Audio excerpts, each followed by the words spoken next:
Hi, everyone, and welcome to the Bream Fishing Project. In this episode, we're headed off with the guys from the ABT to review the Daiwa Bream Series Round 1, held on Gippsland Lakes in the 18th and 19th of February 2025. And this one was brought to you by Duo. They were the round sponsor.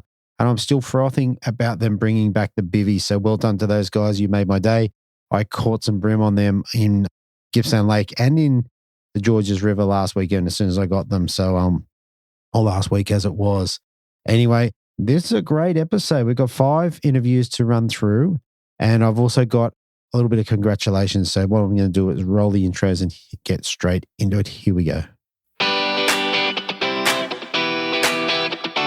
Welcome to the Bream Fishing Project. This is where you need to be every Tuesday to find out all the latest tips and tricks to help you target bream on lures. You'll get to hear from some of Australia's elite bream competition anglers and see how they were able to achieve their results in competitions around the country.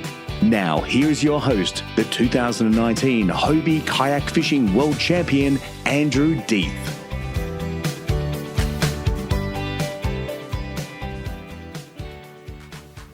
So for those of you guys out there that are paying attention to what's going on in all things competition, the first rounds 1 and 2 of the Hobie series were run over the last couple of days, I guess. So during the weekend, then a weekend comp, and got some great news out of that. First of all, they went off to Gippsland Lakes for the first time, at least in a few years.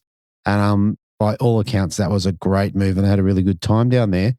But what I want to say is the winner, Leon Leong, is one of the members of the collective. So the subscription part of this Bream Fishing Project page, and particularly proud to have him as part of the group. And then moving forward into Bem River, the one and only Joel Crosby, who was also part of the group, came in first, and he was followed up by Joseph Gardner in second place. So 3 members of the collective high ranking in the first couple of rounds of the Hobie comps. It was one of my things I said to the guys when we started. What I was hoping is to get one of the members of the collective up there to take first, second, or third place, and it happened first round. So how good is that? Anyway, if you're interested in that, breamfishingproject.supercast.com, jump on there, get yourself a membership and join in the fun. If you do join, please shoot me, I will get notification, but shoot me a message on Facebook so I can link you up to the Facebook group more easily. All right. In other news, the Fly Program fundraiser. So it turns out that I kept checking back and going, there's not much going on there. Although I do know of a couple of guys who have donated, but it's gone not to that fundraiser, which is fine. It goes to the same place, so it doesn't matter. But apparently the link doesn't work. So I will be fixing that before this comes out and we'll go from there.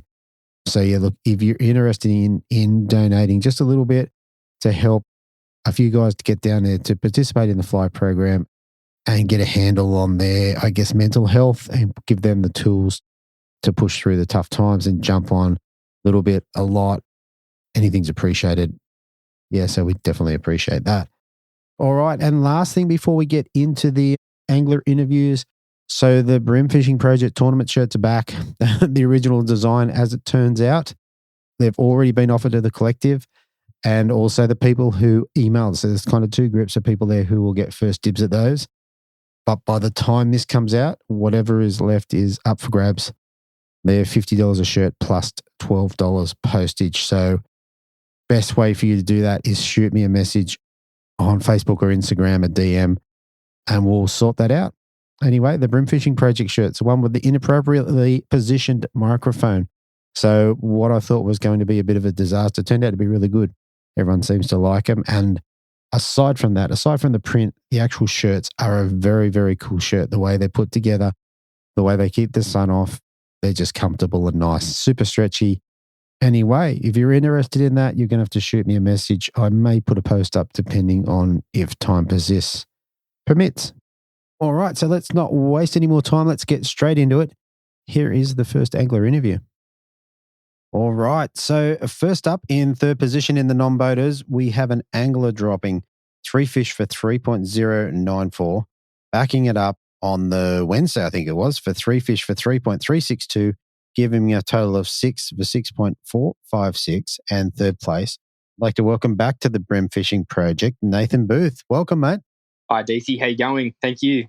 I'm good, mate. I'm good. We spoke just before we hit record. You've been on the show, and I couldn't find the text message, but I went, oh, okay. I couldn't remember, but you've definitely been on here. Yep. Yeah, no, I'm stoked to be back. Yeah, it was for the last time you were here was for the grand final on Port Stephens. Yep. Yeah, back in my home waters, and yeah, that was a memorable one for me. So yeah, I'm just glad to be back, and yeah. Yeah, and it's been for you, the Victorian's been a great doubleheader. You've come third in this one and then fourth in the next one. You just missed out on a double spot here. Yeah, I was hoping I'd get the double spot, but it wasn't to be. But nah, very happy regardless. So absolutely. And we'll talk a little bit about that in the back end of this because something good happened there. All right. Tell us, did you get a chance to get out and have a pre-fish? No, I didn't get a chance to get a pre-fish. I actually took the time, the extra day there to travel down.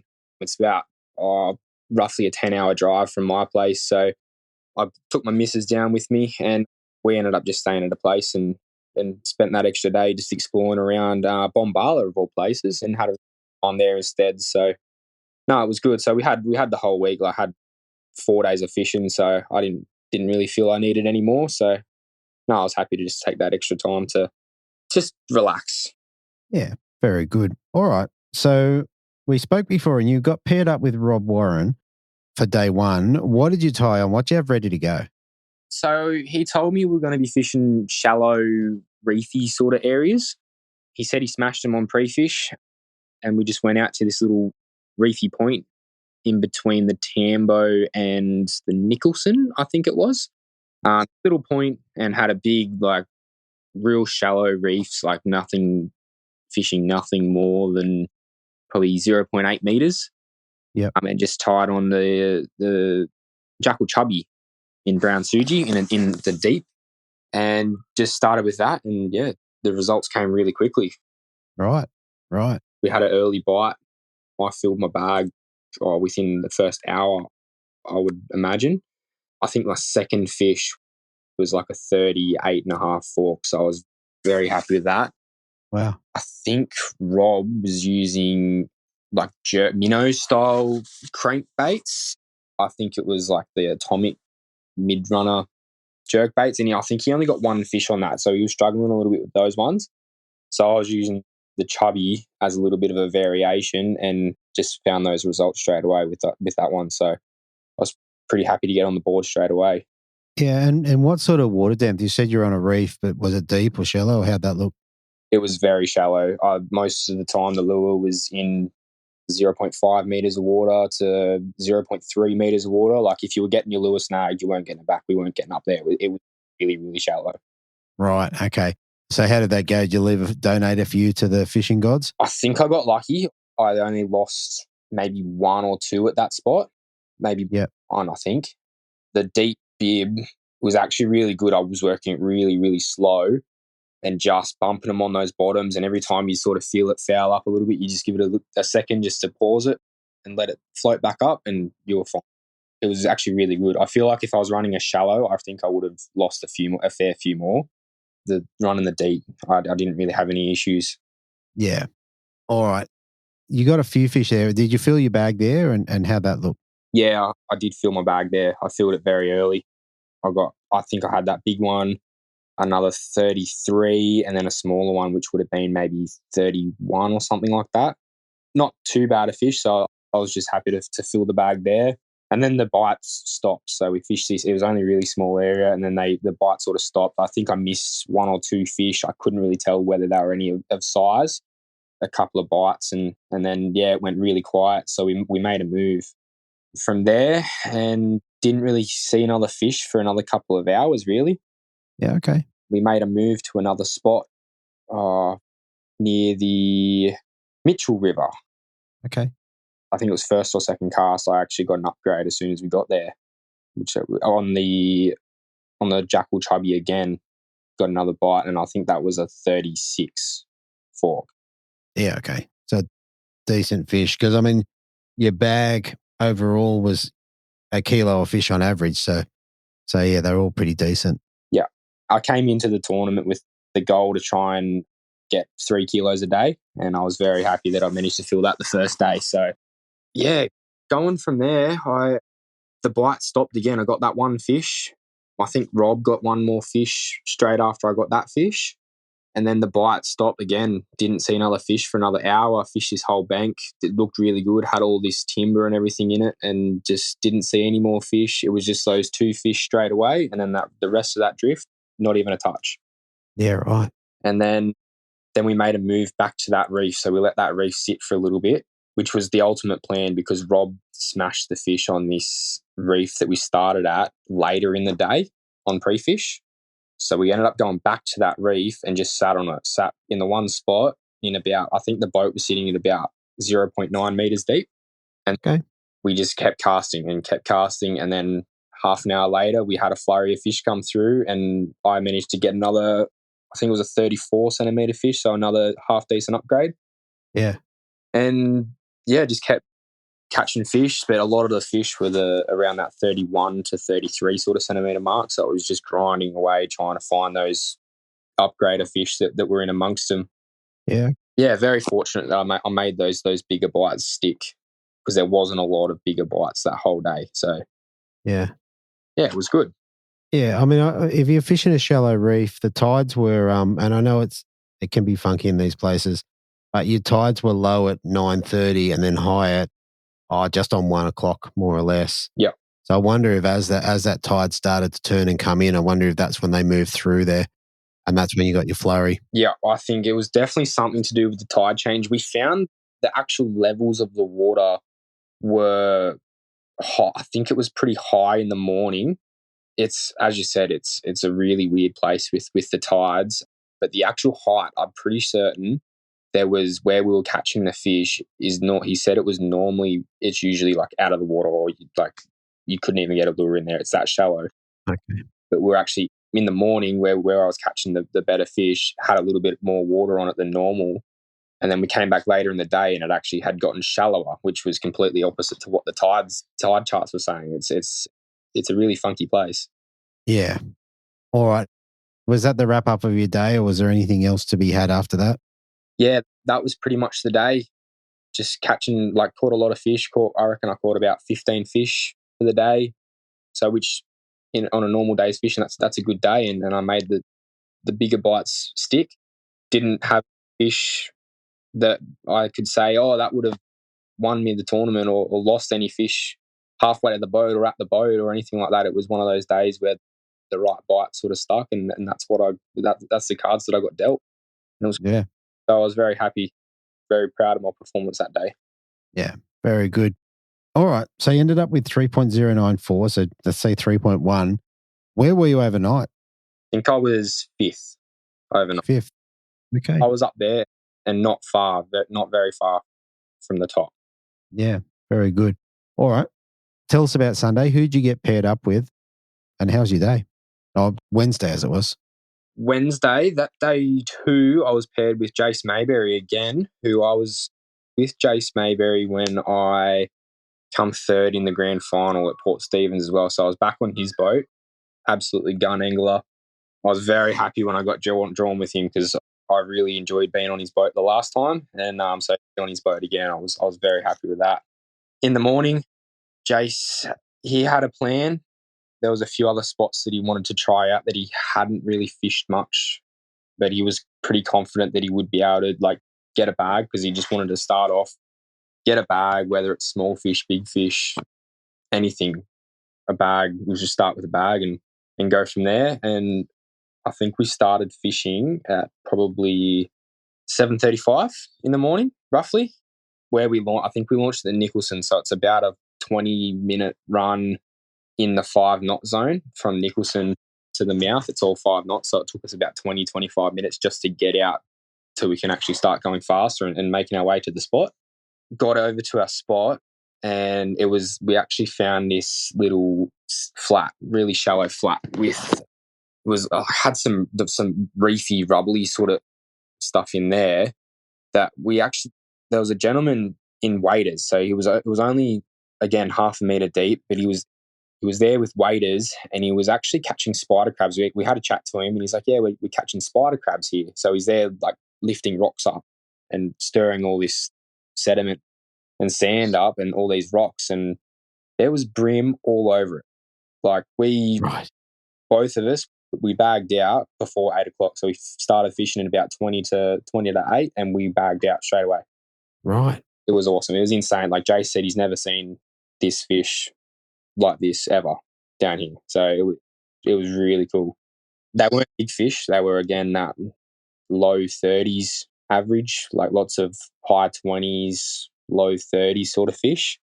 But we were just happy to get a half decent bag together straight away and have all this time to go for the upgrades, which was really good. So we were on that till probably 20 past 8 until that flurry of fish sort of slowed down. I think Jace went, all his 5 fish on his catch card. So with the app tournament, you take your photo, submit your fish, and then you actually write down the time that you caught that fish on a piece of paper and the length of that fish. His first 5 fish all had 5-minute intervals between them, like on the dot, 5-minute intervals, which is because that's accounting for the time that you like hooking the fish, fighting the fish, landing the fish, submitting the catch onto the app, and then writing that catch down on the card roughly takes about 4 to 5 minutes. Then he gets the lure back in the water and then catches another one. It's literally a fisher cast the whole time. And I was in the same. We were double hookups. It was really, really cool. Yeah, wow. And what lures were you throwing at this point? Hurricane sprats. Sprats? Yeah, hurricane sprats. The water was over that side where we were. That was a little bit cleaner than what the actual system was. Like the system was really dirty. They had a fair bit of rain down there, but we found this pocket that was reasonably clear. And yeah, we were just fishing the hurricane sprats with 3-pound. I was using 3-pound. I think Jace was using his straight through 2-pound, and yeah, just spraying them on that. And then from there, we just fished this whole bank, this massive big bay, and we ended up doing a drift for about 3 hours, I think it worked out to be, from where we started. So we didn't turn the motor on for 3 hours and just worked all along this whole bank and got to this jetty. There was this jetty that came out, the first jetty we got to, and still didn't have. Once we left those fish, I think we were pulling like 1 or 2 fish every half an hour or so. And that was more fish, no upgrades yet. Got to this jetty, and Jace has got his live scope going, and he scoped along the front of this jetty. There's 4 pylons running down into the water on the end of the jetty, and then there's this big wooden beam that goes vertically straight across the water, or horizontally, I should say, straight across the water. So you can't actually cast under the jetty. He's fished 1 pylon, 2 pylon, missed the 3rd pylon, fished the 4th pylon. So he's had 3 casts at this jetty. Didn't see any fish on the scope. So he's like, oh, there's no fish on this one. As I've come past, I've skipped my sprat in there on the post that he didn't fish, sunk down, and I was just there. We were just having a chat, and then all of a sudden, clunk, hooked this fish, and luckily it actually swam out away from the jetty at first. So I'm like, oh, this is a really good fish. This is a really, really good fish. And I was only on 3 pounds still, so very not set up to be fishing the structure we were in, because we still had the 3 pound on the sprats. Yep. And pulled a 38 fork fish just out of nowhere off this jetty. Wow. That was the only big fish that we got from that whole drift. I think Jace maybe got a couple of small upgrades there, but on that actual jetty, it was really cool. And I think Jace actually got on the electric motor, and we ended up about probably 50 to 80 metres off this jetty. We just towed this fish all the way out because we were on the 3 pound and I was just holding it, and we were just trying to get away, because as it swam out, it's actually turned back around and arced back around and started heading towards the jetty. So we just got on the electric motor and just kept driving.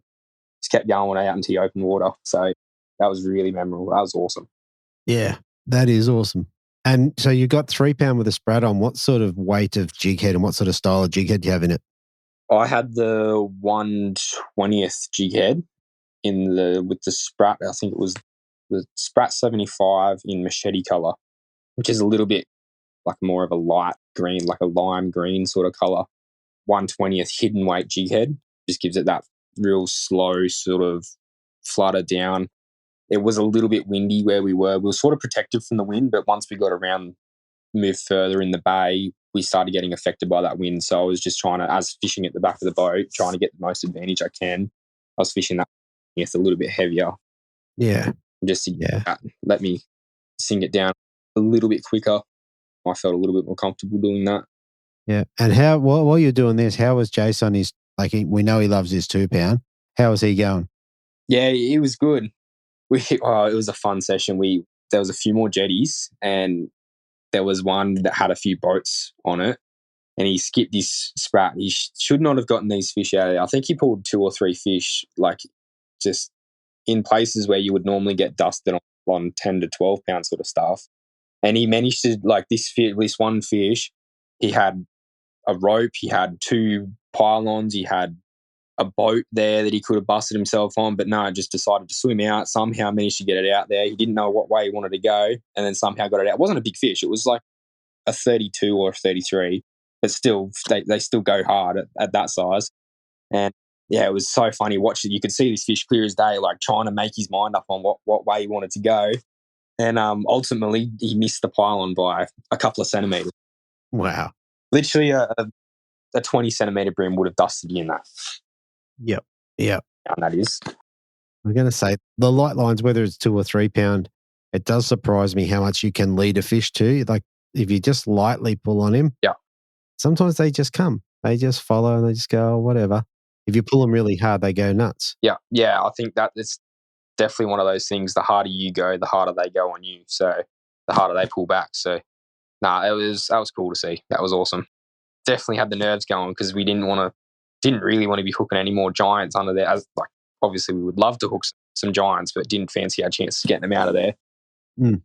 Yeah, that was pretty well it for the morning. And then we had a few hours there again, that mid-morning time where there was a few hours where there was just nothing happening. Absolutely nothing happened, and a few fish here and there. Went back to that reef that we started at about 3 hours later. Again, there was fish there. They definitely weren't as active as what they were in the morning. And a few already come and fish that other reef as well in the meantime. So it was constantly getting a fair bit of pressure. There was multiple boats that had fished it.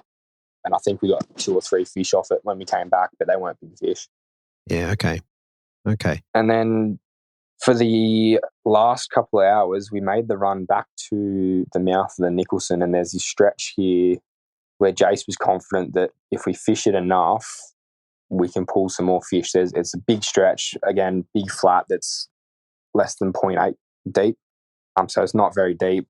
Fished it for the first half an hour, 45 minutes for one bite that we missed. And then all of a sudden we get to this timber, and there was timber everywhere in the water, and the fish were loaded on it again, and this bite period just came, and it was a fisher cast once again. A lot of fish in that, again, that low 32, 33, good fun. Chasing them on the Daiwa spikes this time.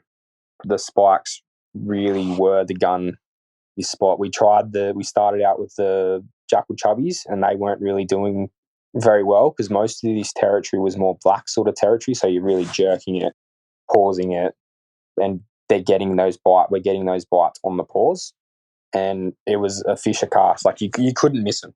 You literally could not miss them. And if you manage to somehow get your lure to the boat, you're seeing packs of fish chase your lure to the boat. You see, come up and they're not knowing because the water's really dirty. I think they didn't even know we were there. And all of a sudden, I said out loud, that surely there's got to be a big one here. There's got to be a bigger one here. Cast it out. I said that as I was casting it. Lure landed in the water. Jerked it a couple of times, clunk, I'm on, and this fish was a big fish. And I was like, oh, there it is. It was one of those things you couldn't do it again. You'd call it, and it just happened. And it turns out it was a 39.5 fork fish. Nice. And that was the only sizable fish that we got in that run. It was just something that I'll remember for a long time, that's for sure.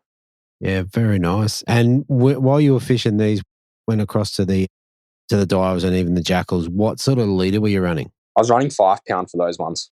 Yeah, running 5 pound only because jackals and spikes as well, they're quite expensive, a little bit more expensive than the sprats.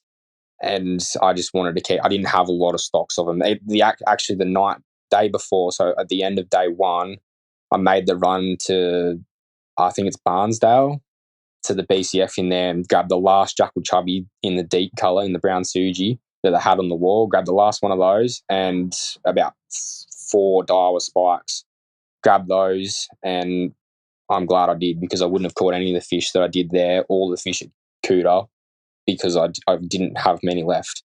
Yeah. So I was running it on that 5 pound, just a little bit more security, especially there was a lot of flathead around as well. So I didn't really want to be throwing away a 20, $25 lure just because a flathead ate it. Yeah, exactly. The 5 pound, didn't really notice any drop in bites or anything. You kind of needed that 5 pound to have a bit more assurance that you're going to get your lure back at the end of the day. And sure enough, I did. I didn't lose any lures there. Yeah, okay. Now, I assume that was your last upgrade for the day. Yeah, that was like your 39.5. That was big fish, and that finalised it. Yeah, so I had the 39.5, 38, and a 33, I think it was. Would have been nice to get another a 34 or a 36 or something like that. But yeah, once again, I didn't have any of those other chances even. Like I didn't lose any more big, or any that I could say, oh, that was a big fish. It was another one of those days where there wasn't many big bites, but the big bites stuck. Yeah. Yeah, no, very good. That was pretty much it. Yeah, I was going to say, well, I think that wraps it up pretty well. So you ended up in 3rd place. What did you get to take home for that one? I was lucky enough to come away with I think it was a close to $500 worth of cranker lures. Wow. A bunch of crabs, the 50 mil crab, heavy crabs in the UV crab color.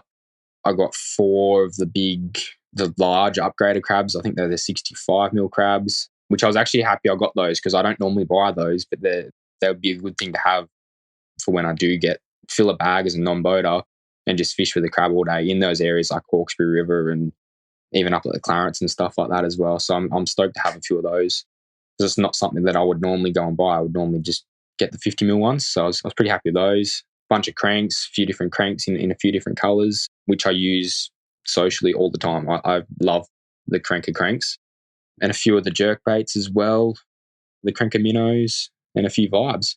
Yeah, very good. Very tidy. I also came away with, they have a prize for a trophy brim, which is sponsored by X-Braid. So you get a $85 X-Braid pack. Nice. That's for a brim over 1.2 kilos. So I think that's I think it was a 37.5 or 38 centimeter fork fish. So if you catch a 38 centimeter fork fish, you get that prize as well. So there was a big list of anglers that won that prize as well. So fantastic. I love the X-Braid. I've got I do use a lot of the X-Braid as well. So I'm very happy to have another spool of that. Yeah. Awesome. And that covers that wraps up that comp pretty well. But before we shoot off, tell us about how you ended up in the next comp in Cooter, because you end up getting a prize that you kind of were really happy with. Tell us a little bit about that. On day 2, I was lucky enough to be paired with Mark Healy. Mm-hmm. Subsequently ended up winning the Malakuta round.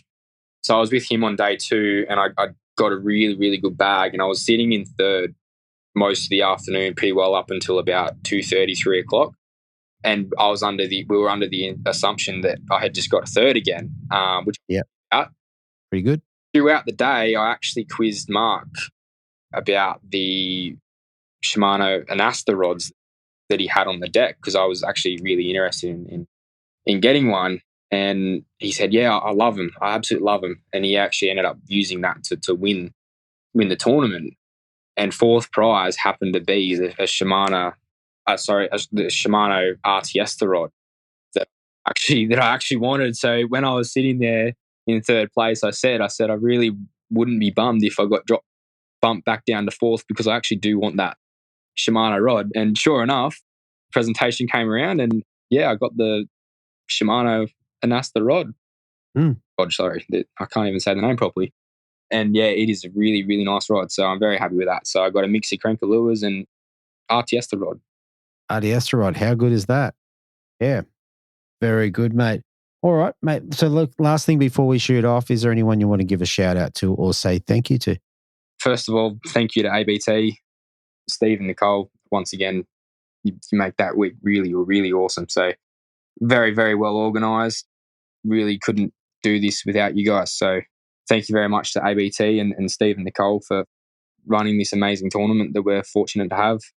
And my amazing Mrs. Megan for travelling down with me. We made a really good week, made some great memories down there. It's always great to travel with her and spend some time. We spent a little bit of time at Lakes Entrance there, exploring around as well. So we sort of made this into a bit of a holiday. So having her, I couldn't do this without her. So yeah, it was really awesome. So it's great to have her support and have her watching along back at camp. So yeah, it's awesome. So couldn't thank her enough. Very good. All right, mate. Well, look, congratulations for a couple of good rounds. It's only the start of the year, so hopefully we'll get another chance throughout the season and see how it pans out for you. Yep, for sure. That sounds awesome. All right, mate. Thank you. Thank you for having me. Thank you.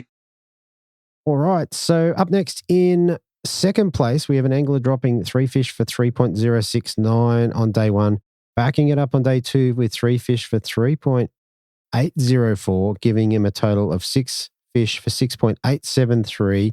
And second place, I have Heath Kimber. Welcome to the show, mate. Yeah, thanks, mate. Mate, it's anytime you can go fishing, get an average of better than a kilo, it's got to be a good comp. Oh, yeah, phenomenal. Yeah, no, I'm only been fishing for Bream for 12 months or so. I did these comps 12 months ago, more or less was my first comp. So, yeah, wow. Yeah, no, it's definitely fun. I'm enjoying it. Wow. Yeah, and you were saying before that your first Bream in a comp was a kilo or, a 40 centimetre job. Yeah, I fished with Morgo, and yeah, first cast, first comp, first fish was a 40. So, yeah. Wow. Way to start with Morgo as your net boy. Yeah, that's it. Gotta like it. Well, there you go. All right, mate. Tell us a little bit. Did you get a chance to have a pre-fish before you went out on day one? Yeah, I camp and that with Paul Langley and Rob Arlington and Timmy Bruce. So, yeah, we sort of caught up down there. We share a villa down there, and I jumped in the boat with Paul. So we did the milk run all over the place, just trying to find them and whatnot. And how'd you go? Did you find anything, or did you key into any sort of techniques that you were going to take with you on comp day? Yeah, I caught a few on pre-fish day. Not a huge amount, but yeah, we did catch a few sort of thing. It was sort of funny. Like one of the spots we pre-fished was probably only 500 metres from where I fished on the first day. Right. But yeah, we were fishing out a bit wider, and it was a lot more weed where we fished, whereas once when I was fishing with Damien, yeah, we were sort of fishing a bit shallower, and yeah, it made the difference. The better fish were in a bit tighter. Yeah, okay. Interesting. All right, well, let's roll around to day one.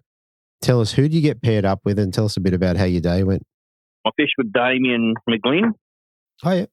Yeah, on day one. He had a great day. Yeah, he caught fish all day. It was unreal. Like he gave me a proper school. Yeah, right. That's not a bad thing. No, it was good. Like I learned a heap. Like because he fished like he's using dunks, and just fished them a fair bit different to what I normally do. Yeah, right. Because I do a fair bit of bass fishing, so yeah, we normally sort of slow roll them and then pause them and then slow roll them. But you're rolling them, like you might wind them 2 or 3 winds, or sometimes you give them a little tiny twitch. But the way Damien was showing me was you'd sort of wind them down till they hit the bottom, and then you'd only pull them a couple of inches, just enough for them to go bounce off the bottom. And I was leaving them up to 5 to 8 seconds sometimes. Really? And then I'd just bump again off the bottom. Yep. But I dropped. I had a tough day the first day. Up till 12:55, I had one like 23 centimetre one. Like I'd hooked about 4 or 5, dropped a few, like just could not get them to stick. Got smoked under a jetty. Yep. And then 12:55, made it because we were leaving at 1:15 to make it back for the weigh-in. So yeah, 5 to 1. I fired the cast out, only wound it down a bit, give it one bump, and then letting it pause. Next bump, it got smashed. So that was the first one, like a 36 or something. So, but in I got all my fish, like all my 30, like high 30s, whatever they were, 38, 37, 36, I think they were the first day. In 6 casts, 20 minutes, I had the bag, like I did not stop, didn't even pull up for a drink all day. Like I was that determined. I just would not miss a cast. I thought, bugger having a drink, I'll just keep casting. I'll get it worked out here shortly. Yeah. Yeah, I just kept casting, and then all of a sudden, boom, boom, boom, with 6 casts, 20 minutes, and got me bag. Wow. And that was all in the dunks?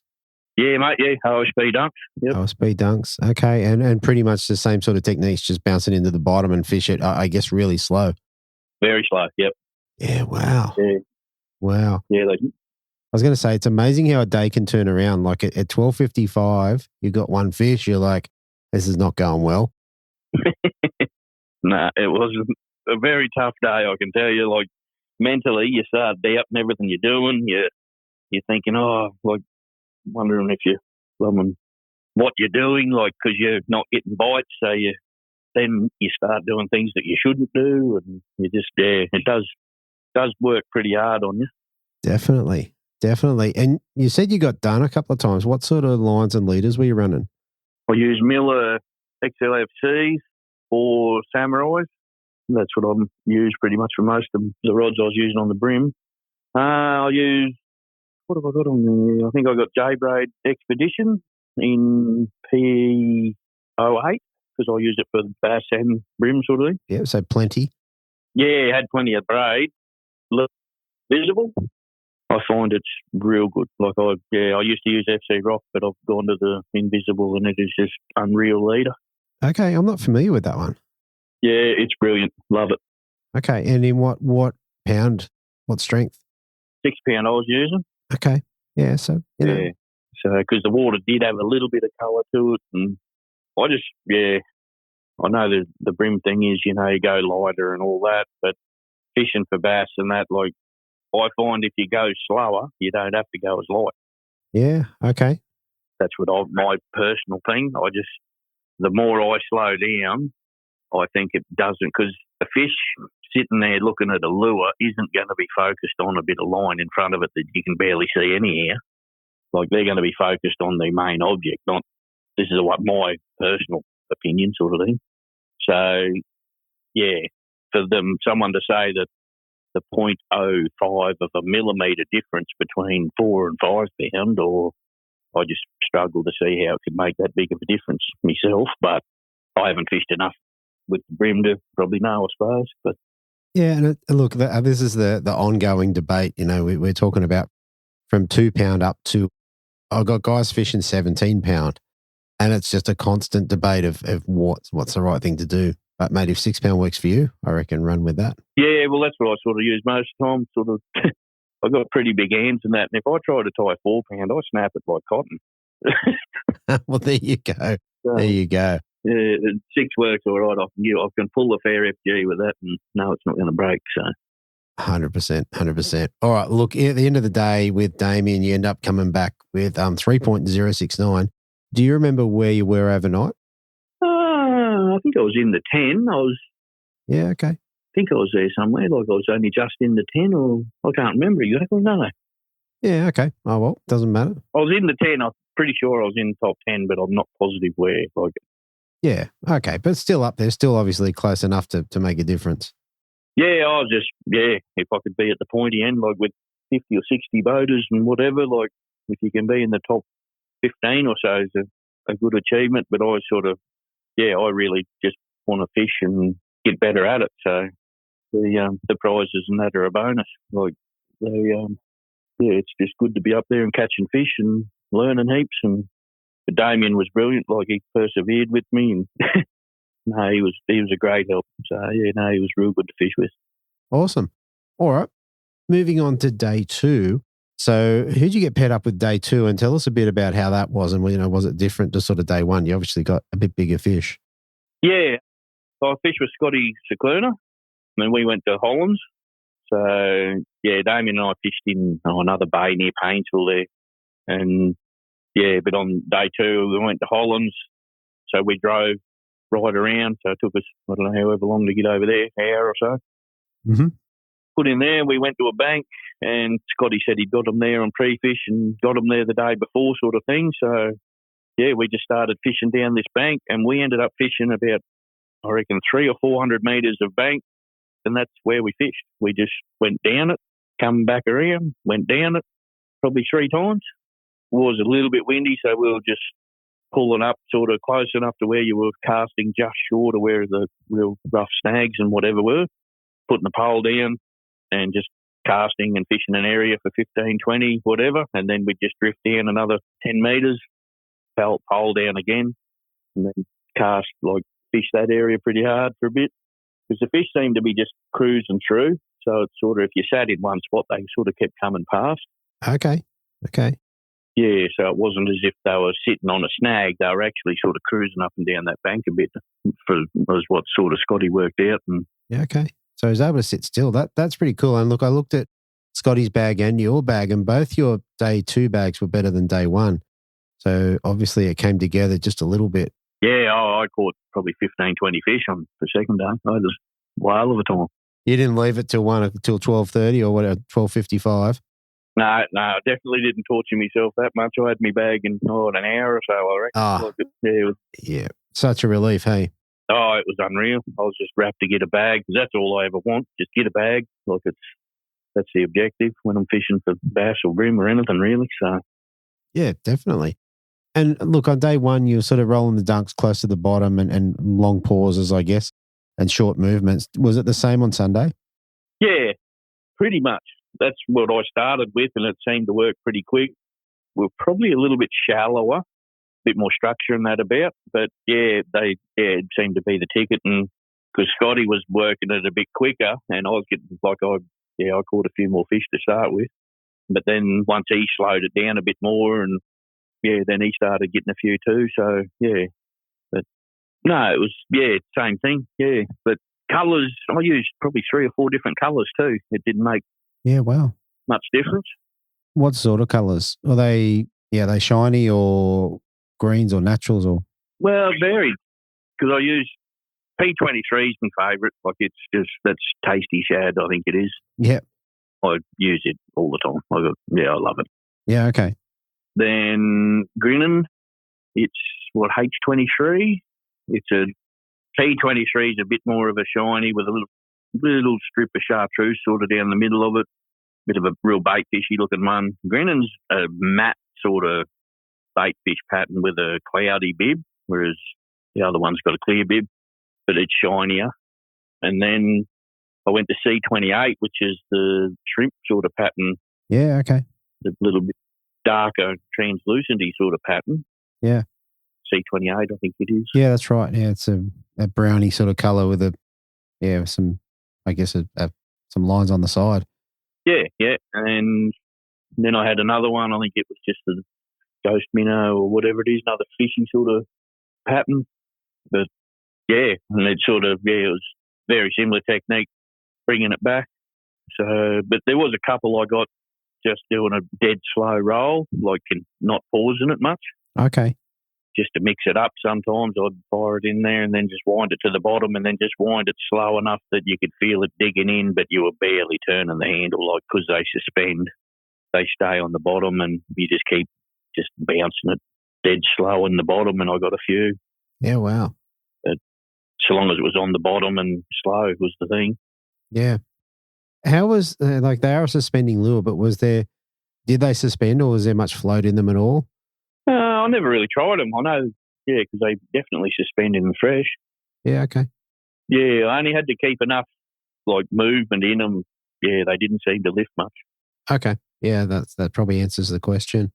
Yeah, because I know I was pausing them, 5, 8, 10 seconds sometimes. Wow. And you'd give them another pull and they hadn't lifted much. Okay. Yeah, you've got to be patient. Patient to do that.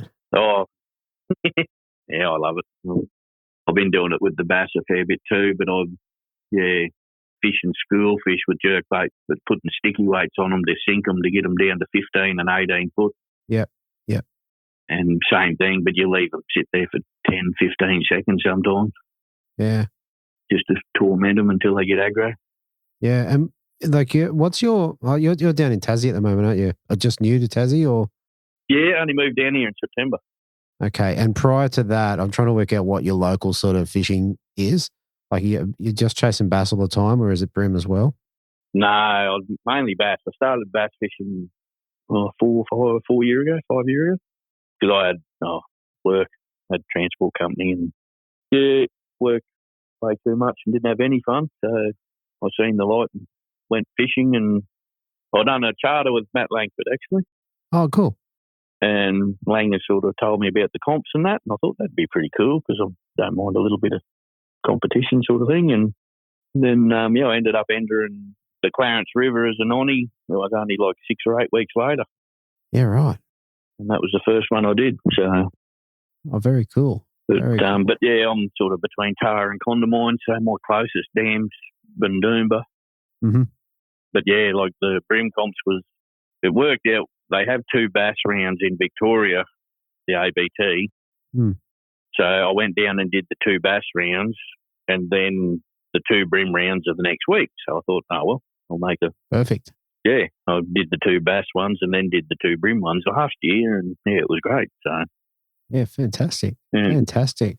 Yeah, so learned different stuff, different techniques, and some of it's that relevant, it's ridiculous. Because I've used some of it on the bass, and then I've used some bass stuff on the bream, and the bream fellows shake their heads and think, what am I doing? And hey, as long as it works. Yeah, I've jagged a couple doing some different stuff. So. Oh, very cool. Very cool. All right. On comp day, on day 2, did you lose anything that you went, I wish I didn't lose that one? Nah, not really. Yeah, okay. I got smoked once. Yep. Yeah, the fish I got were good. Like, and I was catching, I caught a fair few that were sort of 36s and that I was shaking my head thinking I'm throwing back kilo fish. Yeah, that's a good day. Yeah, no, it was, I was happy. And it is what it is. Like, yeah, these things, like my first day, the second day was, great to where I caught a heap of fish and made up for the first day. That's definitely, but I was still glad to get me fish the first day and then to come back the second day and do even better, and learned heaps and had heaps of fun, and Scotty was a legend. He's bloody deadly on the net. Yeah, very good, very good. Yeah, no, had a great day. Yeah, like you said, you end up in second place, which out of 52 is pretty decent. Yeah, no, I was right. Yeah, it was great. Very good. All right, mate. In terms of coming in second place, what did you end up taking home for that? My Daiwa pack had a heap of rolling cranks and a few in-feet spikes, and there was a slippery dog and a couple other jerk baits, and it's a big heap of lures, Yeah, that's awesome. That is awesome. Yeah, all Daiwa stuff. Very good, very good. All right, mate. Well, look, last thing before we shoot off, is there anyone you want to say thank you to or give a shout out to? Oh, big thanks to Damien and Scotty. Yeah, without them, I wouldn't have been able to do anything. So they, put me on the fish and I caught some, and that was awesome. And then the fellas I camped with, Paul Langley, because I pre-fished with him, and Rob Arlington and Tim Bruce. Thanks for putting up with me snoring. Fair enough. And hopefully we'll get to go to another one soon. 100%. All right, mate. That is absolutely brilliant. Look, thanks for coming on the show and sharing. And hopefully we do get to have another chat before the end of the year. Yeah, no, it'd be awesome. Yep, for sure. Thank you very much, mate. I'll talk to you again. No worries. Cheers, mate. Cheers, mate. Up next in the non-boating division, we have an angler dropping 3 fish for 3.314. Backing it up on the Wednesday, I think it was, 3 fish for 3.88, giving him a total of 6 fish for 7.194. I have Simon Krause. Welcome to the show, mate. Thank you, Andrew. Great to come on board. 100%. Yeah, thanks for joining us. Like I was saying before, mate, it's a great win, and it's really good to win any round of this sort of caliber. Certainly, I still don't think it's sunk in yet, to be honest. And it certainly was a great weekend, and the fishing was just fabulous. Yeah. Yeah, no, it looks good. And the other thing we said before is, you kind of, I think you said 6 fish over 35 or 35 and a half fork. Yeah. Is a pretty great weekend or a pretty great couple of days. There was a lot of fish, and it was constant upgrades throughout the day as well. It wasn't all big fish up in the morning. It sort of grew as the day went on, and constant upgrades, and it just made for some really exciting fishing. Yeah, perfect. All right, let's get into pre-fish. Did you get a chance to have a pre-fish? Yes, I fished with David Jewell for the pre-fish. He was boater there this week on the Tuesday, Wednesday as well. We did catch fish. We'd been there previously as well. And our previous occasion, we caught quite a few large fish as well. But the pre-fish, we did catch fish, but they were just average fish that we caught. Right. And how did that leave you coming into competition day? Do you have confidence, or what were you thinking? I had confidence that if we found fish, I could catch fish. Certainly, hard bodies work in Gippsland and work better than anywhere else that I fish them. So, yeah, certainly had a bit of confidence there. Yeah, very good. All right, let's roll into day one. Tell me, who'd you get paired up with, and how did your day go? So I got paired up with Scotty Scaluna. He was non-boater angler of the year last year. Super knowledgeable. So I just found him fantastic to fish with. The day prior or the night prior, he let me know that we would be fishing hard bodies, which was great to hear. Gave me an idea of what he'd be fishing. So I went there knowing what we would be fishing.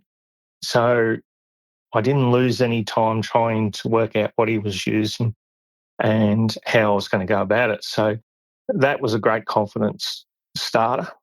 And then he also took time out during the day with what I call coaching, just a little bit of commentary on how to go about things and what he was doing, how he was positioning the boat, all that sort of thing. It was just a great learning curve for me. Yeah, wow. All right. And in terms of fish, how did they come early or late, or how'd that look? So they come all day. Right. So I think the first fish was at 7:15 or thereabouts. And yeah, the last fish, we were off the water at 12:15. And the last fish would have been around about 11:55, I think. So again, there was a lot of fish. It wasn't just two or three fish for the day. It was a lot of fish. So it was good fishing, and he caught some good fish as well and lost some good fish. With your bag, like you said, you upgraded throughout the day. Like, how many fish do you think you got into? I think on day one, I caught 11 fish. Yep. So I did keep a copy of my card. Yeah, so the first fish come at 7:15, and my biggest fish come at 7:45, and then 10:30 was the second largest fish, and another one in between that at 9:18. So, and then we were still catching fish just before we got off the water at 12:15. So we had 2:00 flight time and quite a bit of travel. So yeah, it was really consistent throughout the day. So it's always good fishing when it's like that. Yeah, okay. And in terms of lures and techniques and things, what was your main focus? So the main focus was deep divers, which I used to dunk, OSP dunk, 48 SP, and banging them into the bottom in reasonably shallow water. Yeah, okay. Yeah, so big, long casts. Yeah, that's one of those things that's kind of let's call it a somewhat standard technique, but it really, really works. Like the action of bouncing it off the bottom just seems to fire the fish up. Yes, it does. Yeah. And when they hit hard too. Yeah, okay. Okay. And then what sort of tackle were you running? Like rods, what sort of rods and line and what have you? So I'm using, for hard bodies, I'm using a Daiwa Bream 23, the light, ultralight rod, so the 742 ULRS. So it's a very slow action rod, but I find it very good with the hard bodies. I seem to cast a lot further with it. That was also my plan, being down the back of a boat, was to try and get that extra distance with the cast. And yeah, it just worked very well. Being a soft rod, some of the bites, it's more that the rod loads up when you get the fish. So more so than that banging on. So great rod. So, yeah, and I use a 2016 Daiwa acetate and run Yamamoto fluoro in 3 pound. In 3 pound. I like it. I like it. Yeah, so it's one of those things like you sort of go light to get the bite, and then when you get the fish, you've got to work to get them in. Yeah, we did get smoked twice. There was no stopping those fish. Wow. Wow. You got to wonder what they are when they do that. Yeah. Very good. Very good. All right. So look, after day one, I actually didn't catch the thing. Where were you positioned overnight? I was 4th, I think, overnight. 4th overnight? So, yeah, 4th overnight. I didn't sort of think about where I was or where I was positioned. I was just more focused on going fishing and see what the day brought the following day. Fair enough. All right. So let's move on to the Sunday. Oh, it wasn't the Sunday. I think it must have been the Wednesday. Wednesday it was, yes. Yeah, Wednesday. Who'd you get paired up with on the Wednesday, and how did that day go? I got paired up with Damien McGuinn from Colac on day 2. Damien also fishes the Vic Brims and does quite well. And, yeah, a lot of respect for Damien. Great angler and also a great guy as well. So, yeah, and again, I was very confident that Damien would have been fishing dunks as well. So that was a bit more confidence as well. How'd you go? Like, same deal. Did you get fish early?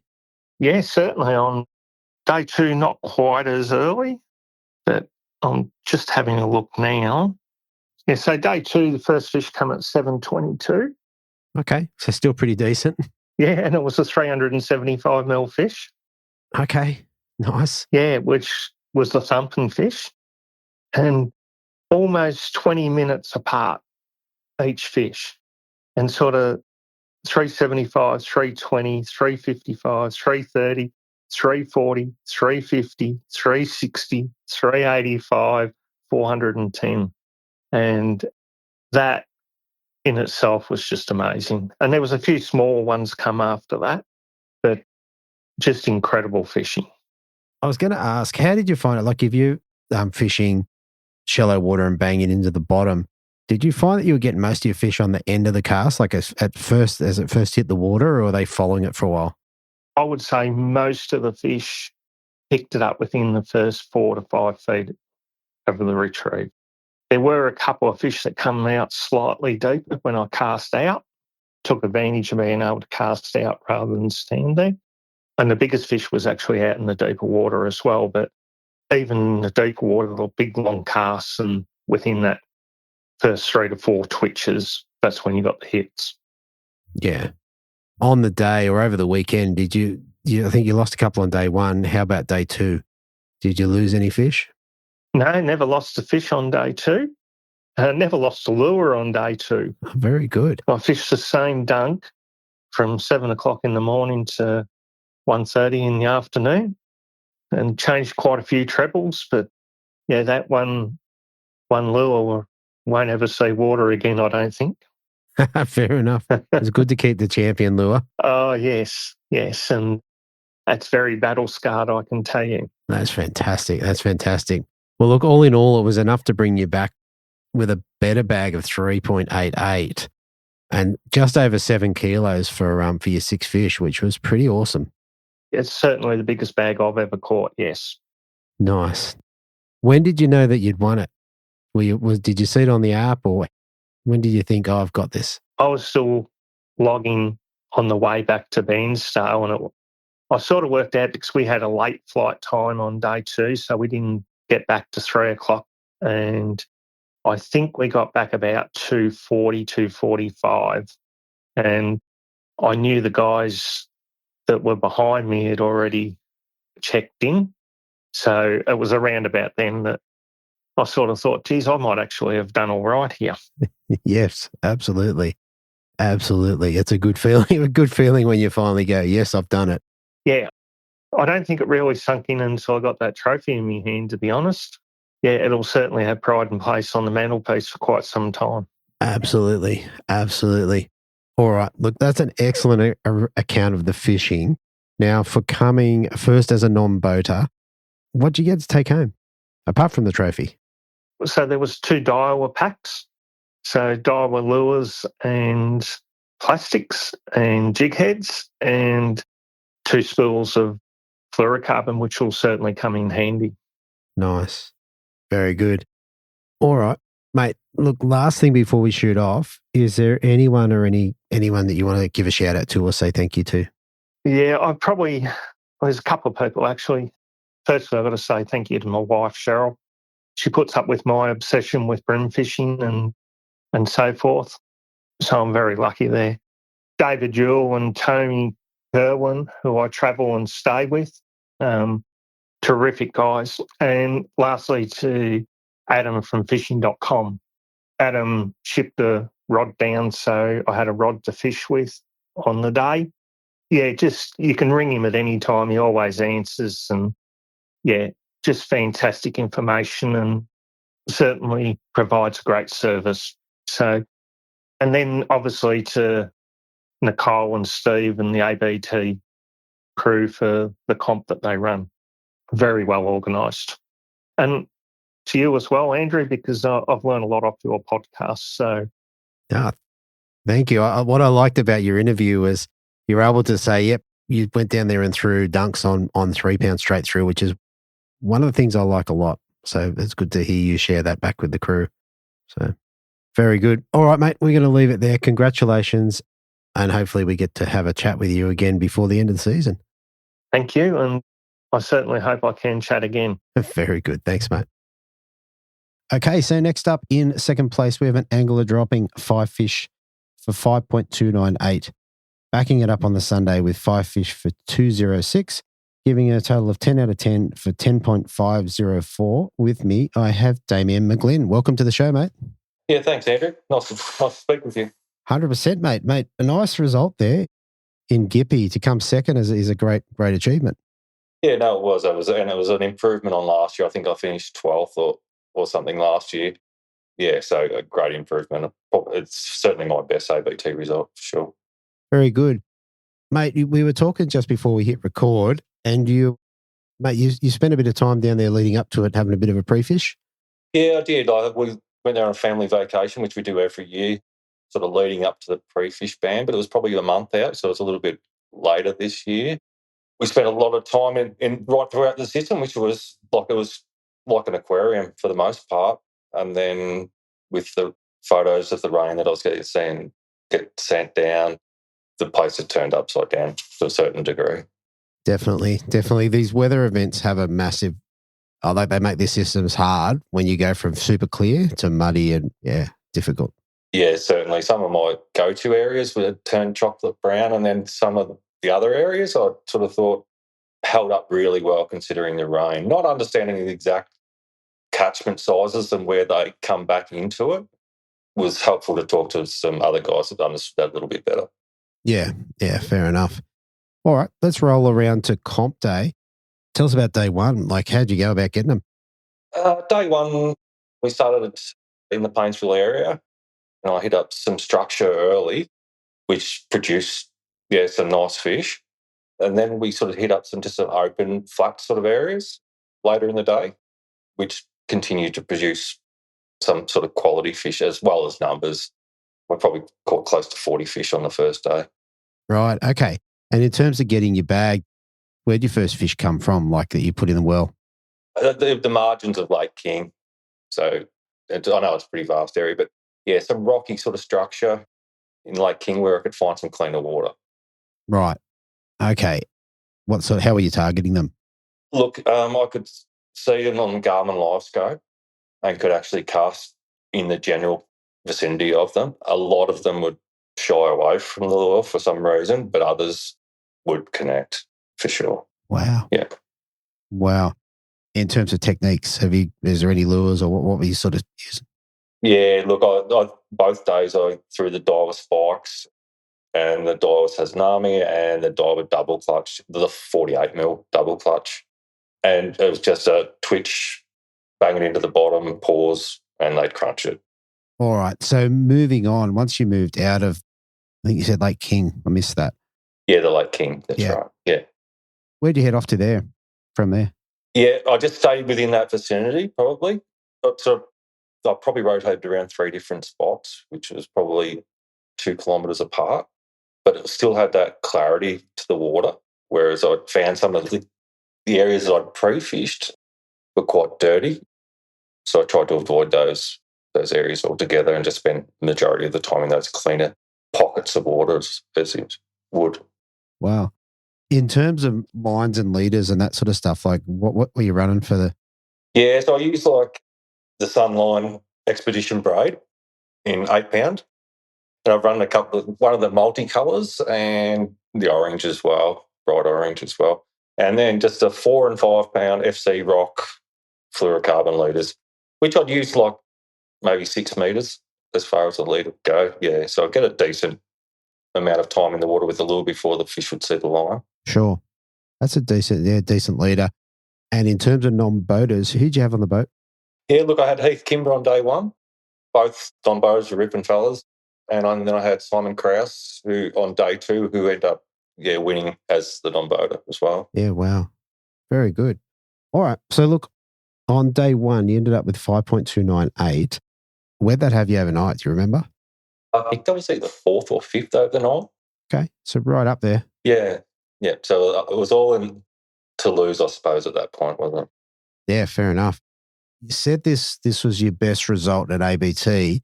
How was it being that high up in the standings? I think I was about that sort of position last year, and then I slid down the ladder as the day went on. It was really tough, I found, last year on the Sunday with being glassed out, whereas this year the wind held up, and which I felt was really important for the bite. When it was still, it really was a bit of a struggle, but once we had a little 10 knots of breeze on it, the fish seemed to play the game. Oh, okay. Wow. All right. Heading out on day 2, so you were paired up with, you must have been with Simon on day 2? Simon on day 2, yeah. All right. Where'd you guys head off to and how'd you go about it? Same thing again. We launched in Painesville and hit the exact same spots as the day before. Yeah. Yeah, in margins of Lake King. So possibly in hindsight, I probably should have gone to where I finished on the first day and started there, but I just did the same milk run of spots in the same order. But the place where I finished on both days produced like some of the better fish. Okay. So you're in a good position on day 1. How'd the fish come? Because obviously getting your bag is key. Did you get them early? First day I did. The second day, I don't know whether the place where I was fishing doesn't hold up particularly well to multiple times of the drift. So I was a little bit worried the second day and the fish weren't coming as thick. Yeah, right. And Simon actually caught maybe the first 2 fish on the Sunday. Yeah, wow. Yeah, that was a nice start for him. Exactly. And he ended up with an average of over 1.1 kilo fish, so good fish. Yeah, well, I think on his second day, he had his 3.8 kilos for his 3 fish. So he had a cracking day. I think at one stage he said to me, I need something better than a 38 fork for an upgrade. I thought that's a third world problem. That is a great problem to have. Yeah. Wow. On the Sunday, apart from the fish being a bit slower, did the bite change at all? Did you have to move the lure differently or? Not particularly. Where I was targeting the fish, I was sort of out a little bit wider and I'd sort of fish up into sort of 900 mil of water.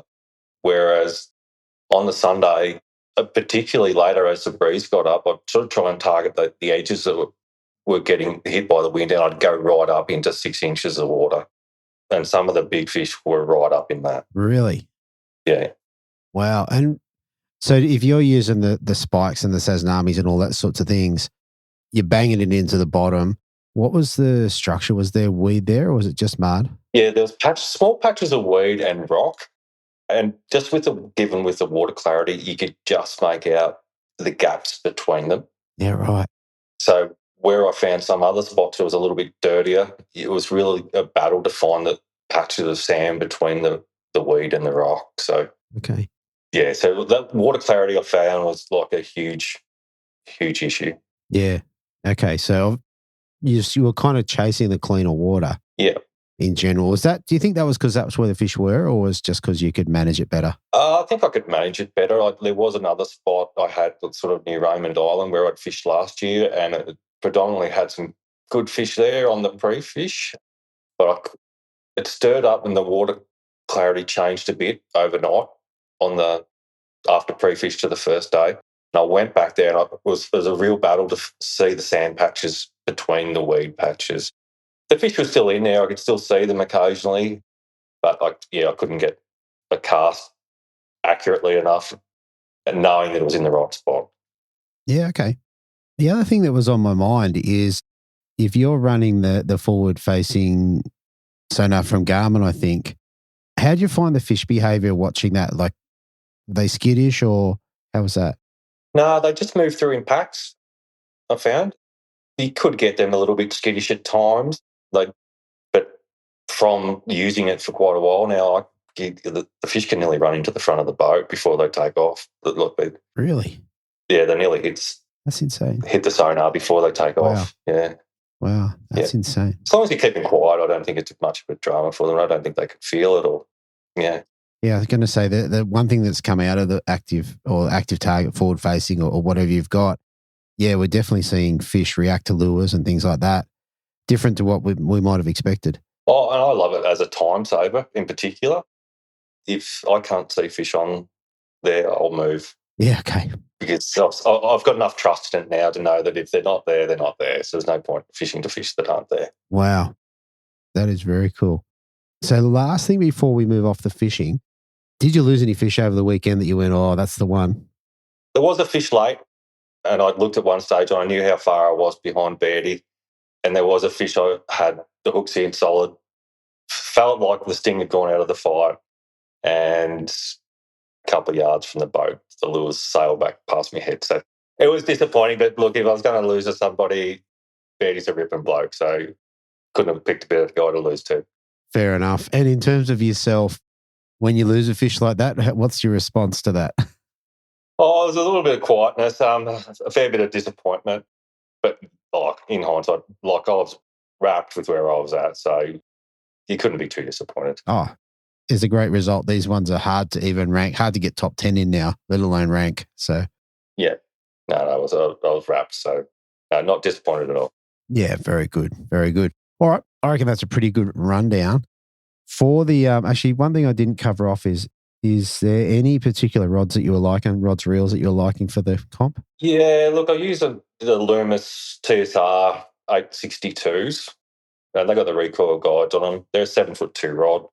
I love them for the castability. Yeah, I get a decent cast out, fair way from the boat. Been running a mix of Daiwa Stees in the 2508s and the Daiwa Surtakes in the 2500 with the shallow spools. Yeah, cool. Yeah, which I've sort of nearly rotated into my whole system now, which I really like. Yeah. Got a great drag on them, they're super light. Yeah, awesome to use. Yeah, very nice. Yeah. Very nice. All right, let's move on. So what did you get to take home for second place?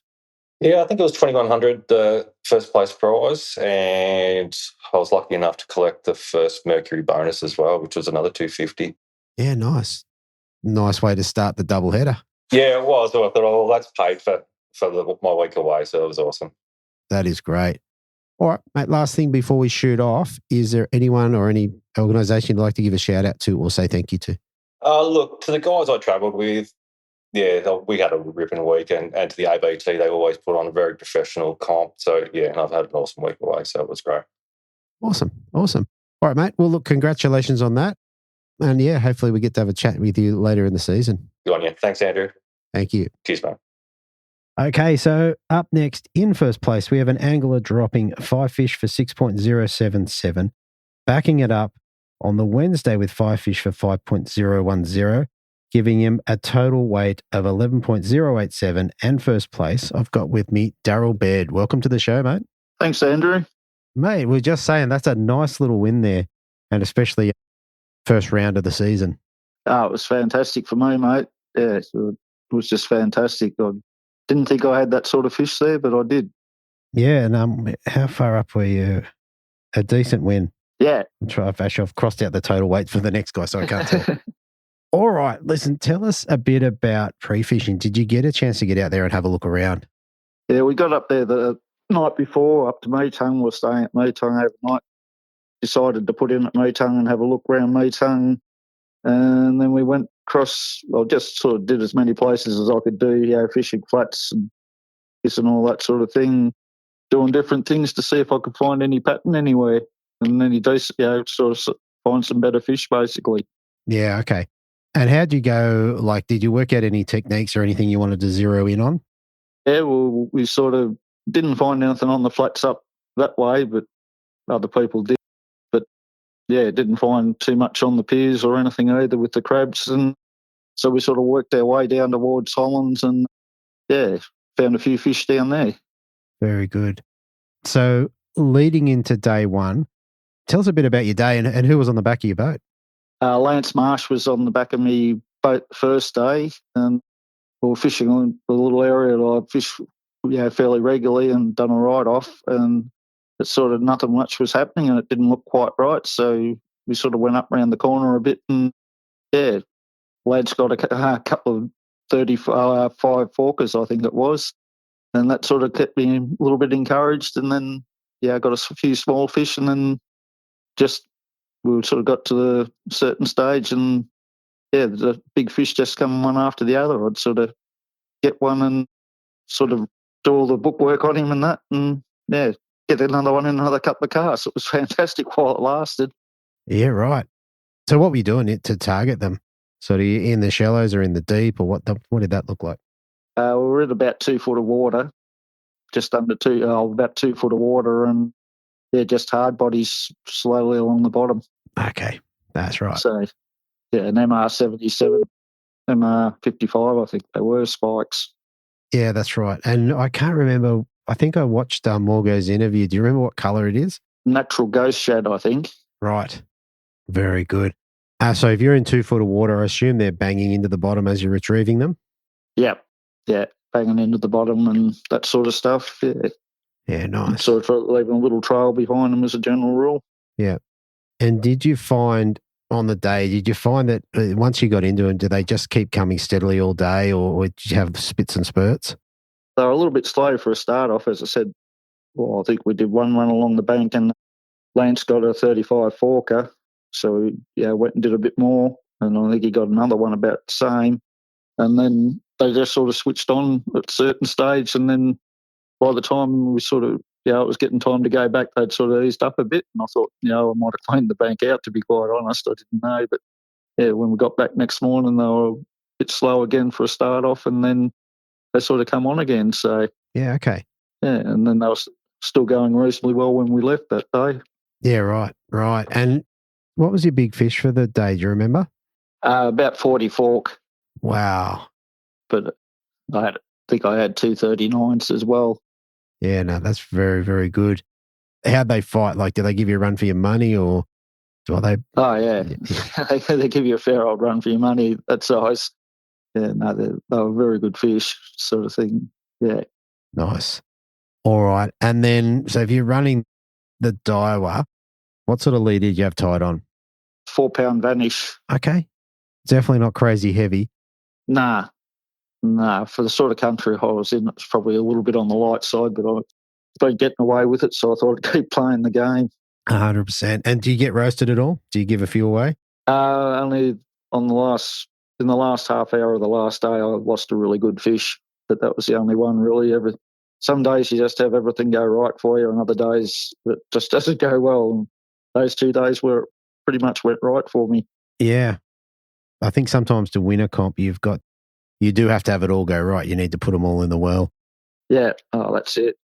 I mean, I know it was a length comp that was converted into a weight comp, but on that, you were half a kilo up or a bit more than half a kilo up. So it was a solid win over the 2 days. Yeah. No, I got a bit lucky on the quality of the fish I had. So, I wasn't really expecting quite that much, but yeah, it's good. Definitely. All right. So after day one, I'm assuming you must have been in first place. Yeah. All right. Tell us about the Sunday. Who did you have on the back of your boat on the Wednesday? And how'd the second day go? No, I'm going to stuff this up. It was Emilio, I think it was. Okay. I don't think I ever pronounced his name right all day, poor fella, but yeah. That's right. He was a hell of a nice bloke, and as I said, I struggled with pronouncing his name all day. There you go. I'm just looking through the list to see who that was. But anyway, tell us about your day. Well, it started out a little bit ordinary. I sort of got through the first day pretty much on one lure. I bent the hooks on him at one stage, and I changed it over and threw it out. Got snag straight away, and a fish picked it up, picked that lure up off the snag and took off with it, busted me up. So I put the old new hooks on the old one and got 6 kilos on the one lure. So the second day started off with me getting a snag early on a new lure, and went over to get it off with the rod tip, and pulled the rod tip off my rod as well as losing the lure. So day 2 didn't start out quite as well as the first day. So got done. I did see that. I did see that on the clip with Morgo. He had the tip off the rod. Lucky it wasn't a snap. Yeah. The tip off is not too bad. Yeah, well, that's it. No, that's it. Yeah, it can be fixed. But I was a bit disappointed at the time. So Absolutely. How'd you go from there? So you started with the tip off. How was the rest of the day? Yeah, well, sort of just built up as the day went on, really. Like, we sort of start catching small fish, which surprised me a little because there's usually not a lot of fish in these places, but they're usually good fish. But there was, smaller fish coming in for a start off, and then they just build up what they did the day before until we started getting a few good ones. Yeah, right.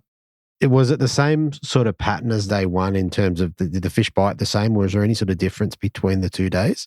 Yeah, no, it was pretty much the same. They bit pretty much the same. As I said, they started out a little bit slow, and the longer the day went on, the better they seemed to bite on the second day. Yeah. Right up to I lost a really good fish, with half an hour to go. But, Emilio got 2 really good fish right at the finish. So, they were still there.